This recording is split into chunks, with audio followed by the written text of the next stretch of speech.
I believe there's a God out there, and I believe He has, helped me at times in my life. One thing I did take away from the conversation, I needed to work. I needed to work on it more. And the other thing was, he told me I needed to paint a picture. When you write, you have to paint a picture, and you want to see it. I want to be able to see it.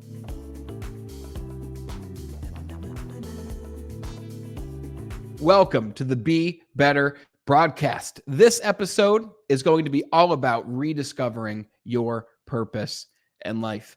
And you might be saying, Brandon, what do you mean rediscover your purpose?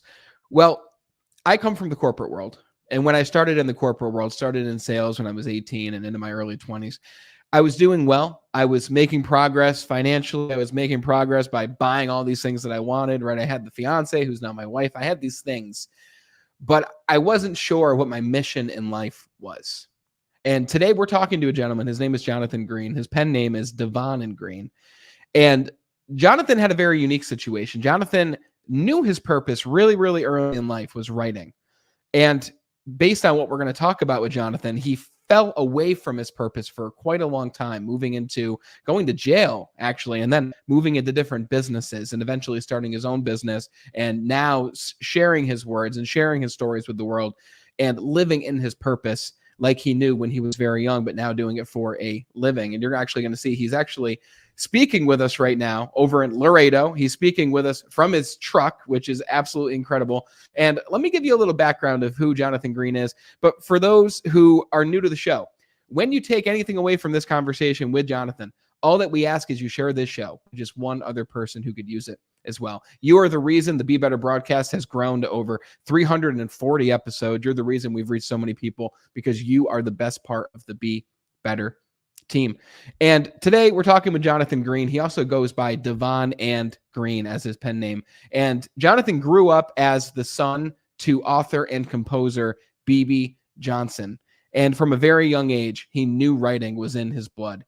He was drawn towards cartels, crime, and drugs. And Jonathan completed his first serious writing in his early teenage years. And he gave it to his father's friend, Saul David, who was also a notable director of his own. Saul was intrigued by his writing, but wasn't overwhelmed. And his critique sent Jonathan's life into a tailspin, where he now put down the pen and entered into a world that he wrote about in an endless cycle where there was no escape, ultimately leading him to incarceration. After jail, Jonathan seized many different opportunities, working hard and eventually finding time to relive his purpose and write and fulfill his dream to become an author. His thriller, Laredo Nuevo, was published in 2021, and Paladin will be released in early 2024. I'm really excited to talk to Jonathan. Jonathan, it is great to have you on the show, brother. Thanks so much for being here. Great to be here, man. Great to be here. So let me ask you this, because you have a very interesting story and a very hopeful story for those who aren't later in life, because you're certainly not later in life. You've got many, many, many years and books to go, but you fell off of your purpose, right? I might be wrong in saying that. I don't know the full story, but Correct. Now you are fully living in your purpose. Would you agree with that? Yes, correct. Exactly. That's exactly what's going on in my life right now. And you knew that writing was in your blood from a very, very young age. Were you born understanding that you wanted to be an author? You loved writing? I guess two parts here. Were you born knowing this purpose? And how did you express it when you were younger? Well, in my family, it was always encouraged that I read. And I read as a kid. I read a bunch of books, and I read everything. We had you remember those Encyclopedia Britannicas? That they would sell to you. We had that set, and I would read that stuff, and we had all kinds of literature around our house, and it was encouraged that I read. Actually, it was more than encouraged, but early on, I really enjoyed it. I remember I had a friend of the family who gave me a bunch of car magazines. He gave me like 50 or 60, and I devoured them. I went through, this is when I got into cars. I just read all these, and I knew everything about cars. That's who I just sucked it up. But I read everything. I read everything when I was a kid. And that led me into writing. And I'd see my dad sitting there writing at the typewriter, and he would compose on the piano. And make a long story short, I didn't always know that was my direction in life, but I did love writing. That was one of the things I really loved doing. I loved the challenge of writing. So you loved it. You didn't know that it Yeah. was necessarily the direction that you would go, because we don't really have that perspective when we're younger of Yeah. making a living and living in purpose. We don't understand that. We just know that we enjoy something and Yeah. we love to do it, right? Just Yes. like when I was younger, I loved to sell things. I would walk around the neighborhood selling Pokemon cards. I would spark conversation with random neighbors, right? And now this is what I do for a living, right? I was sent to the principal's office for talking over the teacher, and nothing malicious. I just love to talk to everyone around me, right? And I love sales myself. I got into sales and I loved it, but I cannot sell anything I don't believe in. If I didn't believe in it, it just wasn't my thing. But if I believed in it, if I saw, if I had a feeling about it, if it had a benefit, I was good. No problem. Now, I can imagine you've had a lot of conversations with people who say, Jonathan, I really want to discover my purpose, and it's great that you know what yours is. And because this is very much what you do, you've probably had many of these conversations. So let's talk real quick about nature versus nurture, because I'm really curious to hear this from you, because you've known what you've loved from a very young age. Yes. And I don't know if you'll have the answer to this, but I'd like to know what your opinion is. Okay. And the question is, do you believe you were born with writing in your DNA? Or do you believe you loved writing because you saw your father composing, you saw him typing on the typewriter, he instilled that reading habit into you? Do you think you were born with it, or do you think you learned to love it? Well, I think we are all born with innate gifts. I think we all have things that we do well. Some things we do better than others, but we all have things we do well. And then sometimes in life, you get to pursue these things. And when you get the chance to pursue them, it's you get the gratification out of that that's beyond. I mean, it's beyond, because I remember I got into real estate years ago, and I used to love real estate, and I still love real estate now, but I was out of it for a long time. But I got into real estate years ago. I had what did I have? I would do deals, and I loved a deal when everybody won, when it's a win-win situation. When you bought a house from somebody who they were losing it, or somebody died and so forth and so on, and they wanted a price, and you were able to give them that price, and they were happy. Now you turned around, you fixed up the house, you did whatever you needed to do, and you sold it, and then you win. I love those kind of deals, because everybody's happy with a deal like that. So you have to, in life, you have to follow your path. That sooner or later your gut's going to pull you in a certain direction, and I would have to say there was a few things that I loved, and somehow I came back to writing.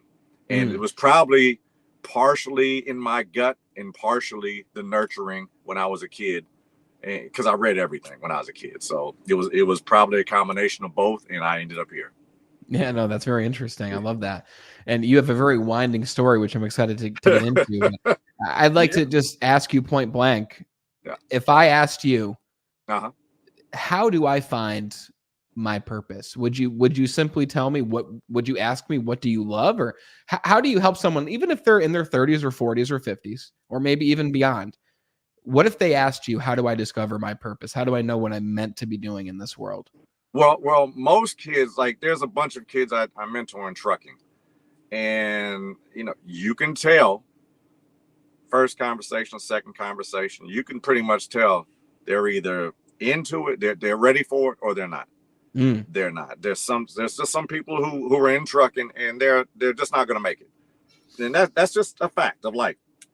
If they got in this to make a living and exceed and so forth and so on, most people get in, they want to get their own trucks and this, that, and the other.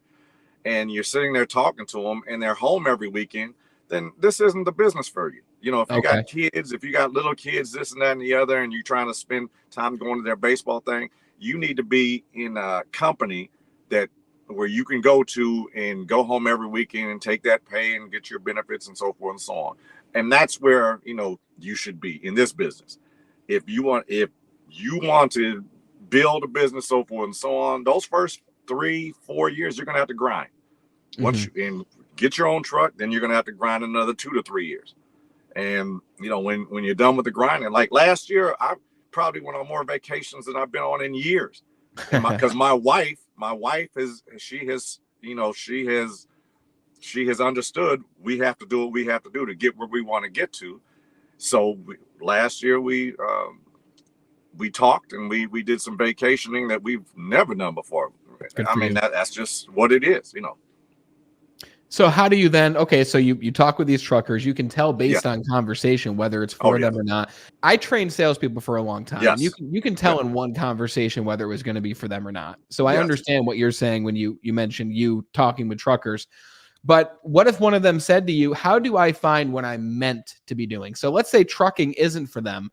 How does someone know what they're meant to be doing, especially as a life pursuit? Because you're in the trucking business. That's what you do for a business. That's how you earn, if I had to guess, the majority of your income. Yes, correct. And you are an author who writes books, right? So you love trucking, but you also love to write. Yes. So kind of another two-parter here. How do those two lives live together? Because they really are different lives in a sense. They're different pursuits. Yes. How do they live together? And how would you instruct someone else to live out their purpose? Well, the first part of your question, when you love something, when you enjoy something, you're going to find time for it. So, and then you have to get into the habit of writing when it comes to writing. So every night I will sit down after my day and I'm writing. I'm writing something. I might write 1 page. I might write 4 pages, and I might erase it all. And I might not, it just all depends on how it flows out. But I'm writing every single night. That's the habit I'm in, because I'm actually on book number 5 right now. Wow. Just letting you know. Now, the second part of your question, if I was to tell somebody, everybody's different, and everybody has some characteristics. Some people are people persons. And some people are introverts. Some people you can tell they just should be in sales because they just have that personality. Because I was in sales for years. I mean, let's face it, I love sales. I mean, you've got the personality. Well, I can't deny I was in sales for years, and I really enjoyed it. And thank you. But there's a lot of different things. There's a lot of different avenues out there for people. All the time, and now you have all this crypto stuff. It's a new age, computer stuff, AI, and there are people who, like my son. I have a young son who, I'm gonna give you 2 examples. One of my sons I call Mr. President. He is very bright. That's what he should go into, politics. He does that type of, he's very good in situations. He's very good in dealing with this person or that person as far as identifying what needs to be done. Then I have another son, and this one just graduated from college. And I have another son, Pip, my youngest son. He just graduated from high school. He just started college, and he's great. He's very outgoing. He can walk anywhere and talk to anybody. That's just what he does. He's a chef. He was on a show as a kid, Man versus Child Chef Showdown. And he'll walk up to anybody and just start talking. That's just who he is. And he's more laid back now. I mean, he's aging, but he's always been very outgoing and very approachable, and he'll talk to anybody he wants to. He'll walk up to anybody, anywhere. So his personality is a little bit different, but he's probably going to be in the cooking field somewhere, because that's what he's going to school for, and I can see it happen. He's going to be a chef or something like that. So through observation, it sounds like what you're saying is it's easy for you to look at your children for sure, because you're around them all the time. Yes. You know them. Yes. But from observing someone, you can tell what they're good at. You can tell what they love. You can tell their strong suits. Sometimes it's difficult for us to look Yes. within and be Yeah. able to say, hey, I really love teaching people, or I Yeah. love to sell, or I love to write. Sometimes it's difficult for us to see those things for ourselves, but by bringing on a coach, by asking someone that we respect, by asking a leader, a mentor, whoever Yes. it may be, hey, what are my strong suits? What are my gifts? Sometimes the perspective of someone else that you trust can be a very powerful thing. You are absolutely 100% right. 100%. Which then brings me to the question, okay, so you have this man, Saul, his name was. Okay, Saul David. Yes. you've got Saul David, who was the director Yes. of Logan's Run, Yes, sir. which I've heard of. I've never seen Yeah. it, but that's a very notable screenplay, right? Yeah. So you've got this man who was a friend of your father. Is that correct? Yes. Okay. Yes. So you've got Saul, and then you look up to this man, I assume. You look up to him, Yes, and sir. you're like, Yes. I love to write. This is what I've put together. I'm so excited to show this man. I have direct access to him. You give him what you wrote, and Yes. tell us what he says to you and how that impacted you from that day on. Well, I can't remember all of his words and all that stuff, but we went to his house. His house, I want to say it was Beverly. It was a hill somewhere. I can't remember where his house was, but it was a beautiful house. And we go in and we're talking to him, and Saul, we're sitting down talking, and Saul says, he says something like, I enjoyed your book or something like that. But he said a few other words that were like, I didn't enjoy it, but I can't remember what it was. But one thing I did take away from the conversation, I needed work. I needed to work on it more. And the other thing was, he told me I needed to paint a picture. When you write, you have to paint a picture, and you want to see it. I want to be able to see it. So now, I don't know if it evolved, how it came about, but I write everything I write like a scene from a movie. I try to look at it that perspective, and I see it, and I can write it down. And if I'm not right, I'll write it again. If it's not right, I'll write it again until I can get how it's supposed to look. So when you read it and you get done, I want you to see the scenes. I want you to say, oh man, wow. And when an explosion happens and I describe it, I want you to see it. And so that's how I try to write. I've been following that since I started rewriting. That's powerful.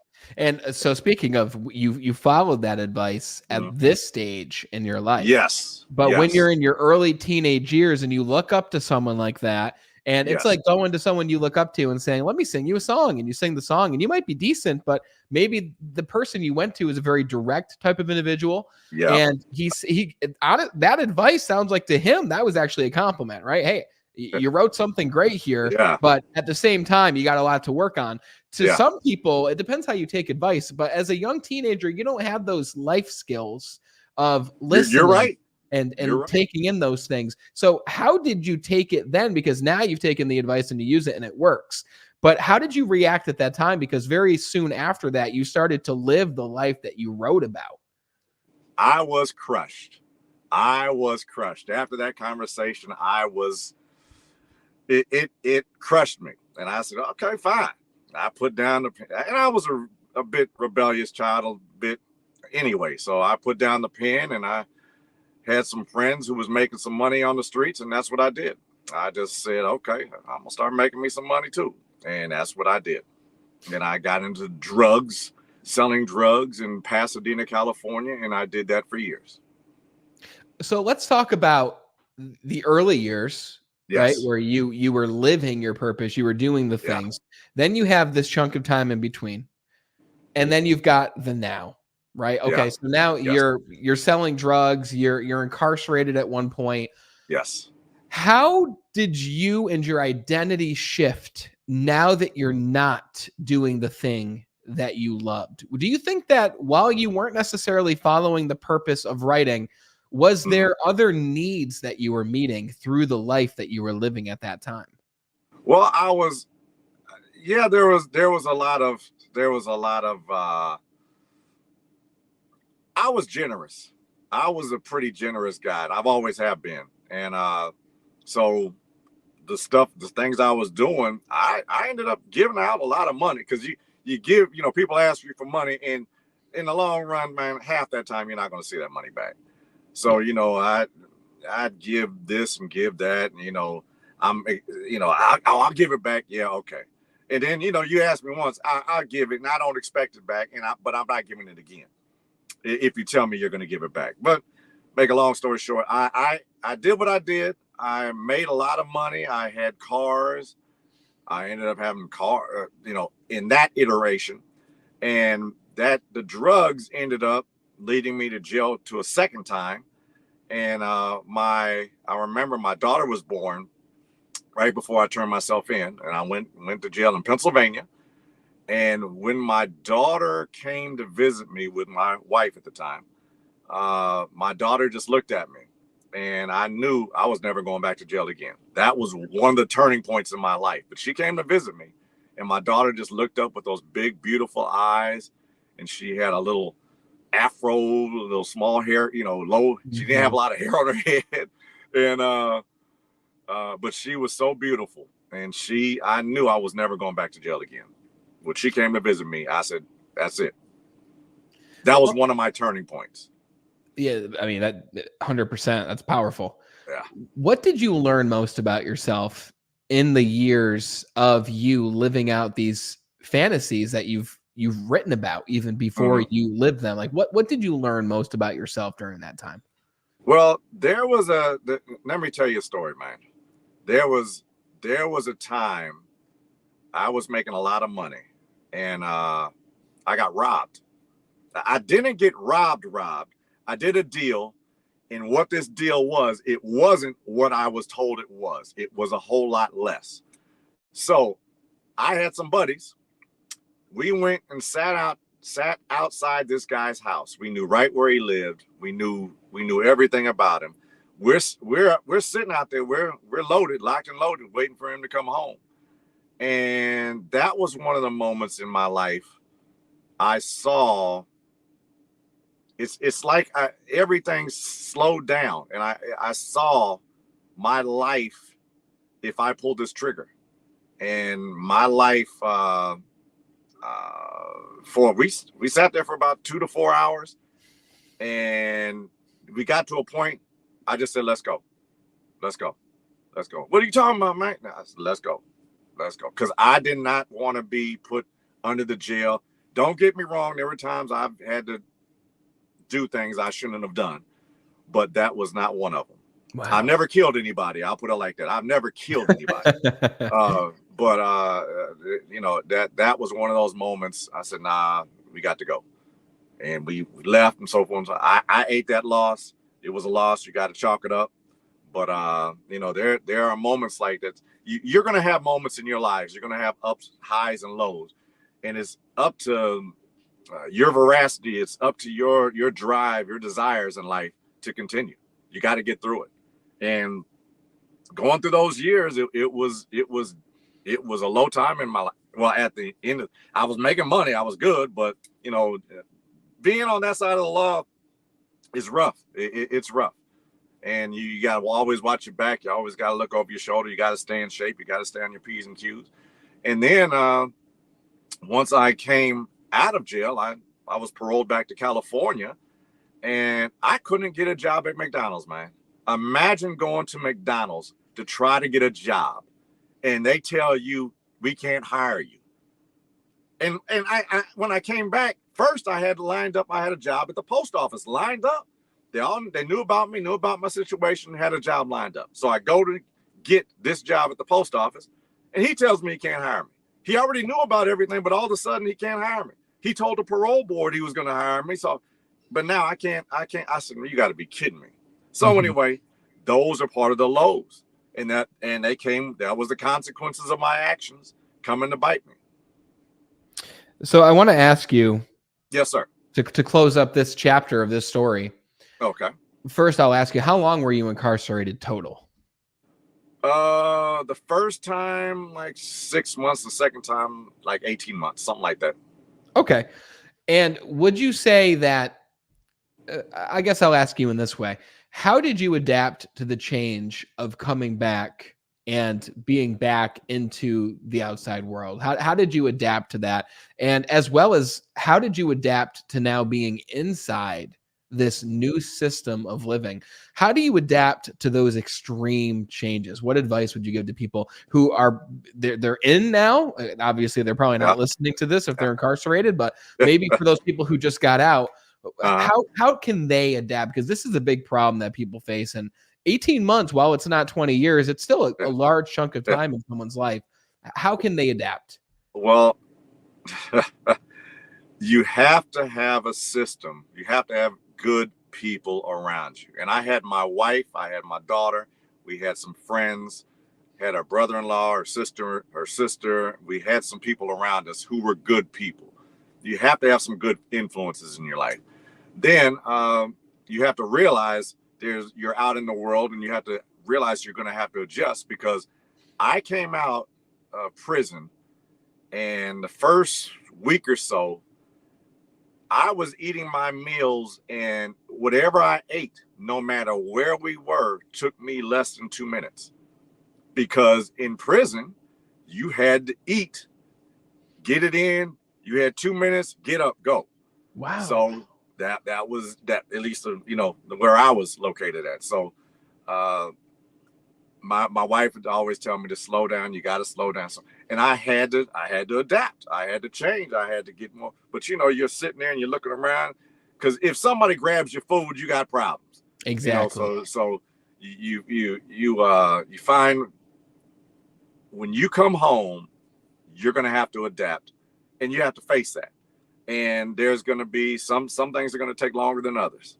And when I came home, I had a good system around me that very much helped me to overcome even the McDonald's thing, because after McDonald's and after all the, I went to work for a company called Ideal Systems. We were selling home alarm systems over the phone. Terrible goddamn job. But I had a call from a friend of mine. I've known her for years, and she is now my wife. She called and she said, "Hey, look, there's a job over here at this place. They are not," and on the application, it didn't say anything about a felony. So she said, "You can get this job. I told him about you. I'm gonna hook you up with this guy, Marty, and he's gonna call you." So about 2 minutes later, Marty calls me and we're talking. He said, "Are you willing to take a drug test?" I said, "Sure." He said, "When can you take one?" I said, "When do you want me to take one?" So he said, "Can you go take one today?" "Sure."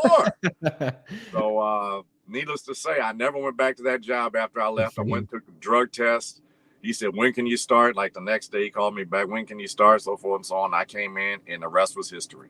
That was a changing point. That was a moment of extreme change in my life. I went from making less than I might have been making $20,000-$30,000 a year at the most at that other job, to doubling that off the bat. At least amazing. That off the bat. Yeah. So that's amazing. And it might have seemed like an opportunity from God, right? But at the same time, I believe in the philosophy of luck is when preparation meets opportunity. Exactly. Right? And when that man asked you, "Can you go take this drug test?" Yeah. There's a lot of people, I know a lot of these people who'd be like, "Yeah, I don't know, maybe give me a few days, right? I got to get what I need to get in order to pass that." And even the way he asked you, like, "Can you do this?" Like, you were prepared, and you made the right choices to be aligned with that opportunity. And I was going to ask you the question, once you were out of the prison system, how did you make yourself marketable as a person? Because you went on to create quite a career for yourself that you're still in now, right? But I believe a career is the culmination of many different experiences that you enjoyed. And you went from that, and I wrote a few down. You started working for a beer company. You got into real estate. You were in insurance, like you mentioned. Then the truck business. Like, let me ask you this.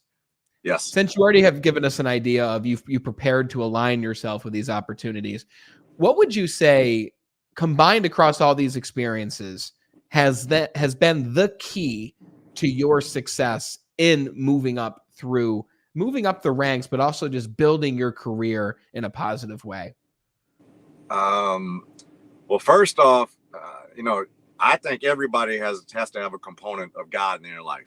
No matter what God, no matter so forth and so on, you have to believe in something. you have to have faith in something. I believe there's a God out there, and I believe He has, helped me at times in my life. He's made. I don't know if He's always there looking over me, but I believe He's there. Not always there when you want Him, but He's there when you need Him. Have you always had this faith?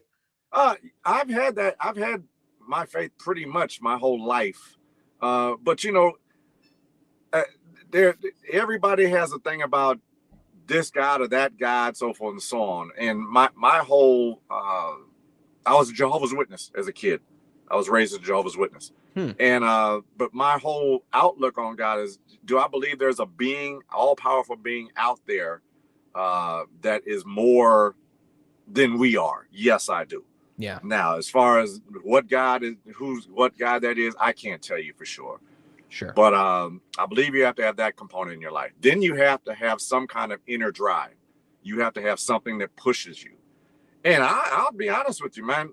My daughter was an inspiration. She was a drive that I needed at times, because I did not want to go through life. I didn't want to work at McDonald's and have my daughter come in and see me working at McDonald's, unless I owned that McDonald's or something like that. Or unless I was in a program to buy a McDonald's, then it's a different story. Yeah. But that just wasn't my thing. I wanted more for our family. Let me ask you a question. I don't know if you'll have the answer, but I'm curious to hear what you say. I know people who have children, right? Yes. My son is 7 months today, right? Okay. So why was your daughter such a driving force for you? Because I know other people who their children aren't their drive. They might be driven by other things, right? But why was your daughter the driving force for you? Well, I go back to when she came and saw me. She was my firstborn. Now, when she came and saw me when I was incarcerated behind bars, it broke my heart. But I saw the love. I was still her dad. She was so beautiful and she was so precious, and she was man, I don't want to start crying, man. She was just the most precious thing I had ever observed in my life. And she came from me and my wife, and she just had a look at me, and I said, I'm never going back to jail again. And I want my daughter, which was my firstborn, to look up to her dad. I want to set an example. So that's what I did. Was that like a voice that told you that? Was it an inner knowing? How did you know that? I can't tell you if it was a voice or an annoying. But I've always gone with my gut.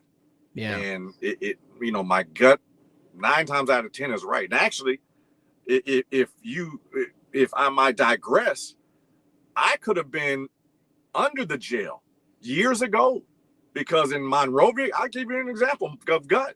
I was in Monrovia, California. I was doing a deal with a guy, and something told me, put this somewhere else. I had some stuff with me. I took it somewhere else, dropped it off, came back, waited. He didn't show.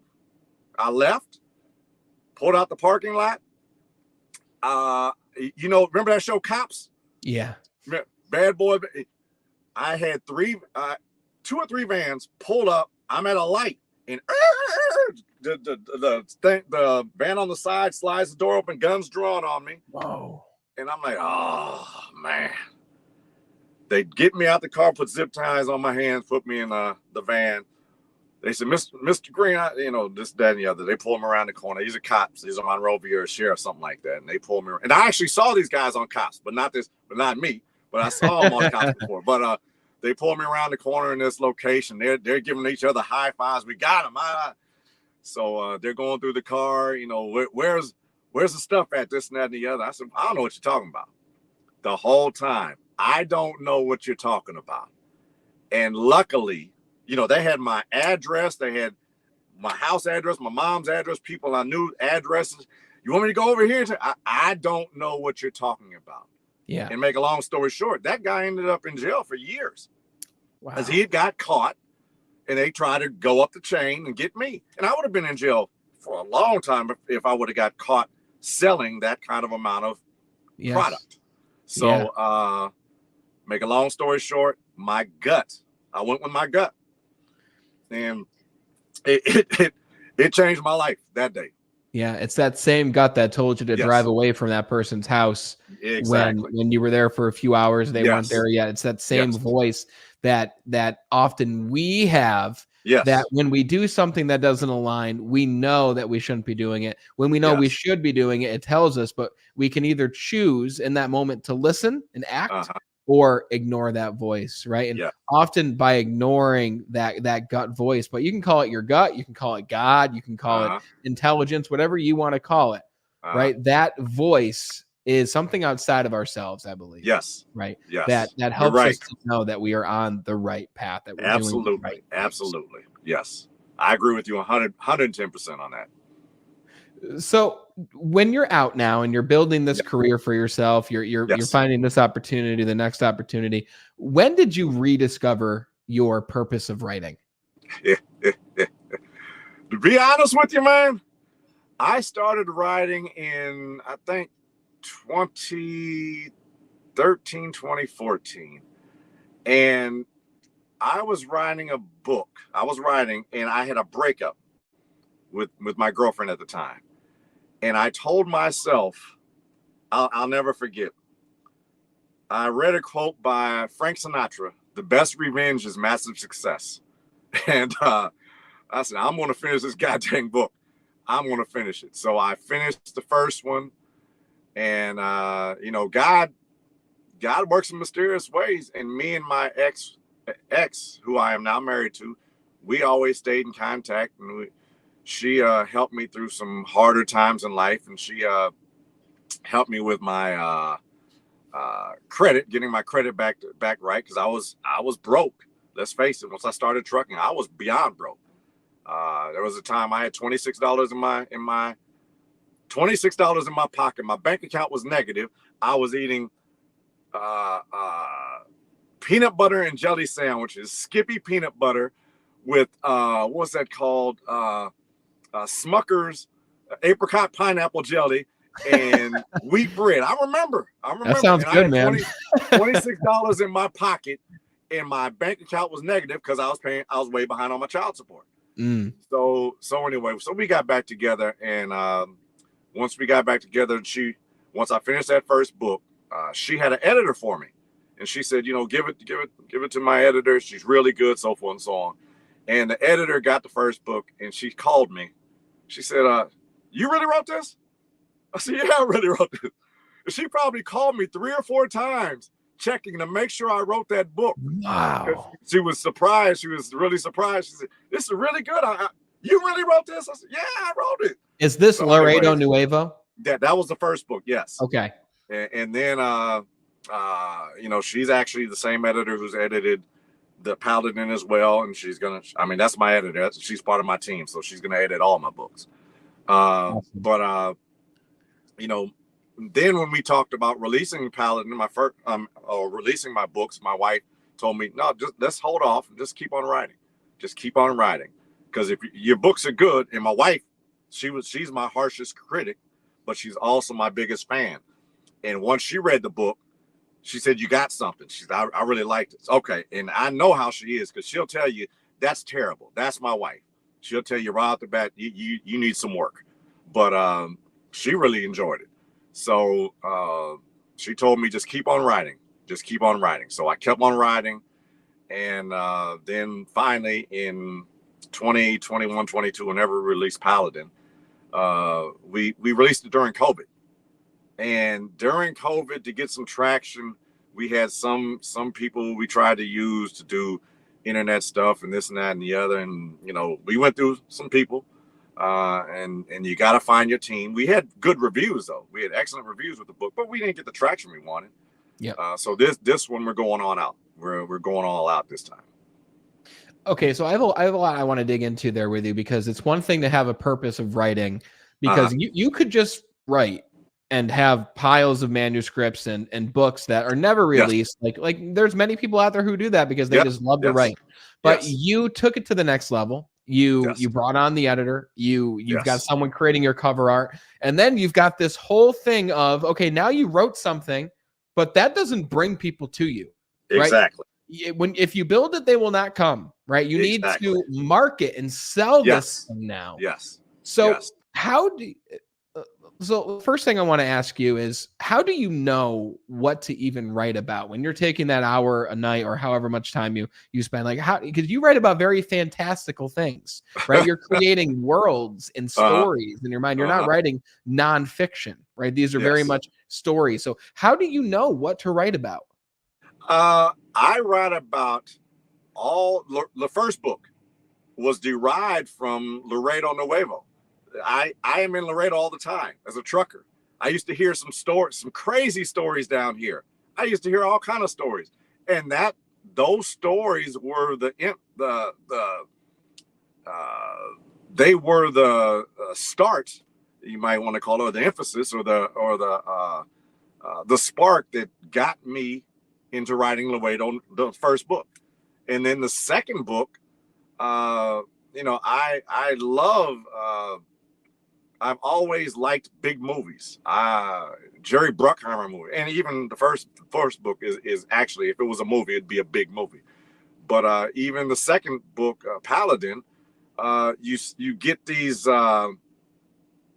You get, you saw those. There's a bunch of movies out there. The Bourne Identity, the Jason Bourne movies, Jack Reacher movies. I love those movies. I love these Patriot games. I love the tactical, the precision, the bigness of movies like this. So that's what I write about. I write. Briscoe DeVos is a bigger than life character. He is just the man. And it's funny, when I Briscoe DeVos was derived from. Let me say this. When I originally wrote the Briscoe DeVos Paladin book, I was thinking about Vin Diesel. Mm-hmm. That's who I thought the character would be. I saw Vin Diesel, and my wife, once she read the book, she saw The Rock, and I said, "Well, Wow. okay, yeah." So she has even though she's read the same thing I wrote, and that's the dichotomy, right? If I was fortunate enough to cast this movie, and one of these two actors wanted to do it, great. But if it was both of them, I don't know, because everybody has a different opinion. Yes. So, but that's how, when I write, I have a character in mind, and actually, that was when I wrote it, that's who my character was. Wow. But it was designed behind him. Yes. It just goes to show that you are painting the picture for people, Yes, because yes, you're and that's what I'm putting trying to do. different faces in this picture Yeah. that you've created. Yes, yes. And when they do end up, whoever purchases the book, in the book itself, I have a link to a free companion piece for them that explains all about my characters, my primary characters. Cool. And it gives you some background on all the primary characters. Yeah, That's beautiful, man. It was an idea my wife had, and I did it. So okay. Does Yes, that dear. inner voice confirm that you were writing about the correct things? Oh yeah. My when I get done, when I get a sense of accomplishment, I get a sense of joy when it's finished, when it's all completed.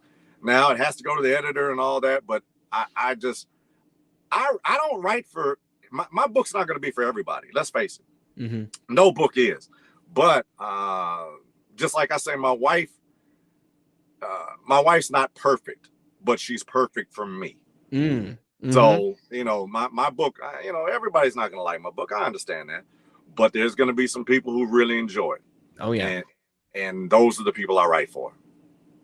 So where did Devon and Greene, your pen name as the author of these books, where did that come from? Well, Devon is an ode to my daughter. That's her first name, Devon, and my middle name, Devon. So I am Jonathan Devon Greene, and then Greene is an ode to my father, my family, faith. Everything's wrapped in that name, Greene. So we did Devon and Greene. That's amazing. Was it an easy decision for you to, rather than put Jonathan Greene on the cover, did it just feel right for you to put Devon Yes. Green? Yes, it did. It did. I Awesome. did. And originally I wanted to write, I wanted to be kind of in the background, like Iceberg Slim. When he wrote his first books, he would do interviews with his face covered up. Finally, when they finally got him to start doing interviews, nobody knew who the guy was at first. So that's what I tried to do my initial marketing behind. I didn't want to be known. I just wanted to write and let the people who handle that stuff do it. But I learned that now you're gonna have to get yourself out there. And then I have Victoria Bennon that we hired as our podcast. She books my podcast, and I had to go to school for. We had to go through a process of maybe 2 months. To get me back in front of this camera to do what I'm doing now. Yeah. They prepared you. They put me through a rigorous things. What to talk about, how to act, how to respond. How to get your point across, so forth and so on. And it was eye-opening. I never thought, but one of the things she mentioned is you have to be yourself. And you just try to accentuate yourself, come across as authentic as you can. So that's all I try to do. And yeah, well, you have that though. That's something that you have, and I imagine you had that before you received this training. I'm sure that training is very beneficial to someone who doesn't have a natural knack for communication, but it's very clear that you have that natural tendency to communicate very well. You've got the voice, you've got that spirit of generosity seeps through you, and I feel it even through this virtual conversation. So that I feel that's something you have or you don't. And if you don't, you can learn it, but you had that. That's good to hear. I appreciate it. Thank you. So I was having a conversation with someone, and their purpose was they're a teacher and they're a nurse, right? So they have a PhD. They're this nurse, and she told me 3% of nurses actually have their PhD and go through graduate school. So she wants to help other nurses to obtain their graduate degree, but also to build their career as a nurse. And is that can I ask you, is that the one right before me, or is like two before me? So this was actually a conversation that I had with one of my customers recently. So I still work in sales. Don't you have a broadcast with a late? Because I saw some of your broadcast. Andrea, I know I think you're speaking about Andrea. She's a teacher. So Andrea is a teacher, and she created a theory to help students to overcome the difficulties of life. That might be the one you're referencing. That might be the one. It's very similar. The only thing different is the profession, because it was the same with Andrea. Andrea had a passion to help children overcome difficulties, but to do that, she had to write her book. She had to learn the marketing. She had to do the cover art, the editing, all these things. Yes. And the person I was speaking to, who's the nurse, said, I have this purpose, but now there's all these other things I need to learn in order to enact this purpose, right? So you said I had to go back to school, right? In essence, which is true. Like you had to learn how to create a website, how to know who to bring onto the team, how to do all these different things. What's your advice to someone who understands their purpose, understands how they want to give back, but they look at all these things, like even with a podcast, I love talking to people, but then we've got to edit the podcast. We've got to create the marketing. We've got to post it. We've got to write the copy. What's your advice to people about all the other things that come along with getting their purpose and their word out to the world? I'm going to put it like this. The devil's going to always put obstacles in your life. It's up to you to overcome them. And, I look at it, there are obstacles in your life every day. We all have them. And, there's so many things we can do to improve our situation. Just get out there and do it. Because even my TikToks and my Instagram, I didn't want to do that stuff. I had somebody actually doing it and this, that, and the other early on. And I had unfortunately, my brother died not that long ago. So we were in Atlanta. I hadn't seen my nephew for years, and his girlfriend and his mom and his sister, and we all got together. And then we all got together in California with some of my grandkids, and we had a nice dinner. And I was talking to my nephew, And my views on TikTok and I was lucky to get 100 views on TikTok and Instagram. And my nephew said, hey, I'm talking to him, and I'd had one with like 212 views. He said, man, just learn it. I said, what? He said, you just learn it.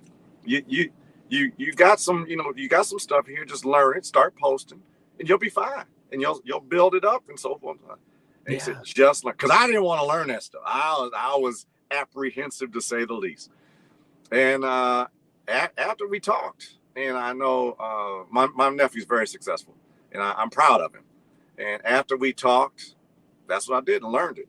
Wow. And I think my TikTok, I have over maybe 5,000 followers now, and maybe Instagram almost 4,000, something like that. But you have to learn it. And then I had to, switch some things around, and it took some time, but you gotta do what you gotta do. And, like I said, the devil's always going to put obstacles in your way. It's up to you to overcome them. And that's what I had to do. There's a power in learning something and then handing it to someone else versus just saying, hey, Joe, take care of this for me. I don't want to do it. I wish I didn't have to do it.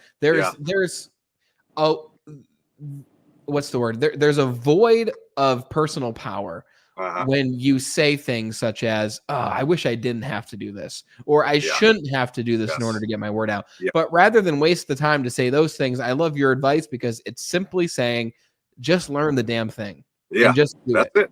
Yeah. I have a mentor. I just ran into him in Atlanta, Georgia. We got together. His name is Damon Crump. I hadn't seen him in years, and we got together because I couldn't make his event in New Orleans. And man, he is one of those guys, like you say right now, just do it, man. Get out there and do it. That is his thing. He does not take no for an answer. He's got a multi-million-dollar business. I am so proud of him. But his whole, he's no holds bar, man. Get out there and do it. You can do it. Do it.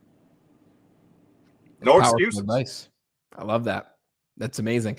So tell me about Paladin. Okay, because Paladin's coming out. Your launch date right now is January 27th of this coming year. Yes, sir. And when people are listening to this, it's going to be later December. So tell us about Paladin, and tell us where we can find out more information on Paladin. Well, I'm going to make it easy for you. Paladin is my next book coming out. It's called Paladin, Briscoe Duval's Defender of House LaFleur.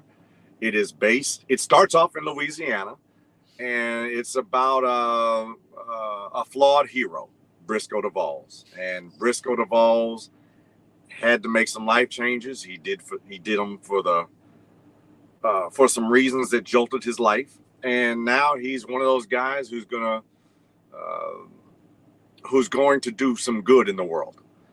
Now, what I have, after saying that, I do have something for your listeners.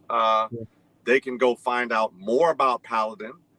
They can go to my website, devonandgreen.com.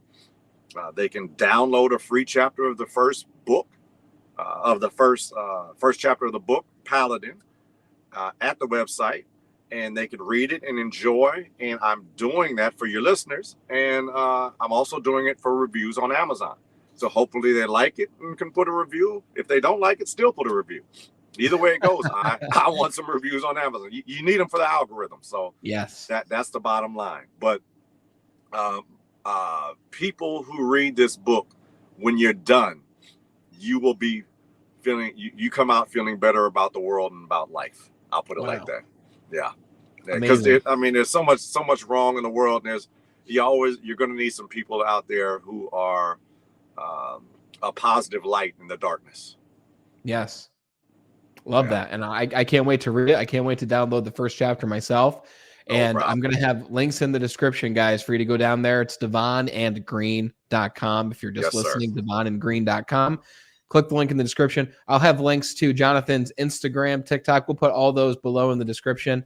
So you can go check out Paladin, which is releasing early next year, January 27th, 2024. Yes, sir.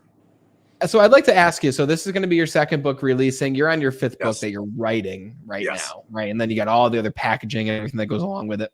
So what's this next chapter of life look like for you? How do you set goals for yourself, and where do you see yourself going? Well, at the end of every year, we evaluate. We evaluate how we did, so forth and so on. We look at the opportunities out there, and I'll continue to write, but we have started to veer back into real estate, and I want to keep on finding good deals in real estate, because you find them every once in a while, and I found, oh man, I had a good deal, and we did not jump on it, man. We did not jump on it fast enough, and somebody else jumped on it. And I was like, God dang it! But you know, when you know a good deal, you have to be ready to act. And we just needed a little bit more information. You know, that deal fell. Somebody else swooped in, got it. Okay, but you know, a lot of times you know a good deal when you see it. So anyway, to make a long story short, over the next 2 to 3 years, I'll probably be transitioning out of the truck into more real estate ventures and into more book sales. I want to really grow my book profile, grow the brand, and I've had other people talk about things, you know, make suggestions here and there, and we'll see where it goes. But I know these next, I'll still be driving my truck. I enjoy it. I'm not, you know, until we have enough, until you're in a place in life when you can say, you know what, we can do what we want to do, go where we want to do, go where we want to go. And that kind of situation in life, you know, I'm still going to work no matter what it is. I talk to people all the time about, you know, they want to retire and not do nothing. I can't not do nothing. That makes no sense to me. Mm-hmm. I got to do something.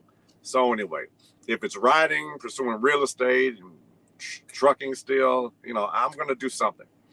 That's always awesome. Yes, sir. Good for you, brother. That's amazing. I spoke with a guy named Stephen Joseph recently, who he mentioned he had a family member when he started writing his books, and he's written 5 books at this point.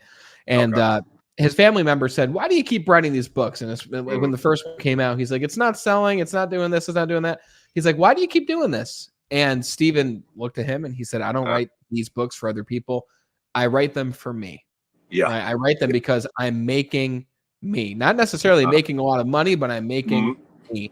Yeah. And it's super inspiring, man, to see a guy like you who grew up, who had these experiences, some great, some not so great, that taught you and you learned from, and then being where you are now and the man you are now, with the family that you've created, with the books that you've created so far, with the things that you've done and the career that you've built. It's really inspiring to have been able to have this conversation with you today, brother. And I just want to thank you for it. And I'm really looking forward to see where you go. And I'm excited to hear what the next step is for you, which right now is Paladin, which all your focus is going to be there. So guys, again, help out Jonathan, right? Help out Jonathan, but read a great book in the process by going to the description, grabbing the first chapter for yourself right now. You're not going to pay a thing for it. Leave him a review, regardless of how you felt about it. Leave a review. It'll help him out. And let us know in the comments what you think too, guys, because all the links are down there, devonandgreen.com, as well as Jonathan's socials. But I'm excited for you, man. And thank you for this inspiring conversation. And I'm really grateful that we got to have you on the show today. Well, thank you so much, Brandon. It is a pleasure. I really enjoyed it. And man, you're the man. Hey, you did it. Hey, I'm learning right now, listening to you, man. Thank you so much. Oh yeah, brother. That's what we do. Thank you, Jonathan. Thank you. This was a killer story of a man who knew what he loved when he was super young, went away from his purpose, refound it later on in life, and developed a toolbox of skills and lessons that he now shares with the world, has built a beautiful family, and is continuing to make waves and ripples in the world. And he's not even close to his prime yet. I'm super excited to see where Jonathan Greene goes. And again, Jonathan's pen name is Devon and Greene, and that is his website to go grab your first chapter of his upcoming book, Paladin. Be sure to go check it out, devonandgreen.com. Thank you so much for watching and listening. If you found value from this conversation, go download a copy of the first chapter, like I mentioned, but also share this show with one other person who's looking to see what their purpose is in life. Maybe they know what it is and they want to know how to take action on it, or they're not quite sure what it is. They're not sure what they love, and you want to help them to find it. Share this show with them. Thank you for being the best part of the Be Better team. And until we talk again next time, continue to be better.